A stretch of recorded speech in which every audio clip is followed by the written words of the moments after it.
So this is the pump house. Okay. Pumps have been installed, sir. 100 million gallons water पीछे industrial area सारा हमारा और आबादी है, वो सारा पानी उस कंडुइट से होता हुआ यहाँ पर आता है. It is pumped out to those tanks और फिर स्क्रीनिंग होके इवेंचुअली ये इंडस्ट्रियल उसमें जाएगा. 100 मिलियन गैलन्स इसकी अभी पंपिंग कैपेसिटी हो गई है. फर्स्ट फेज में सर 35 MGD हम सेकेंडरी ट्रीटमेंट करेंगे which is 2000 TTS. We've already engaged with the industrialists that we want to sell it for industrial water, and they are ready and willing.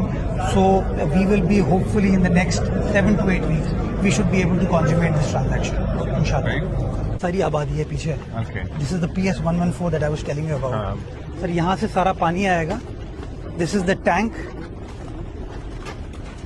Please. So this is that conduit जहाँ से सारा पानी आएगा. So this everything has now been done, sir. इसमें अब हम जो final कुछ चीज़ें जिसके लिए गवर्नमेंट की सपोर्ट है वो CM साहब has been very kind, वो हो जाएगा and we should be able to. He's smiling. Good. What's your timeline? Sir, another 2 months. I can wait.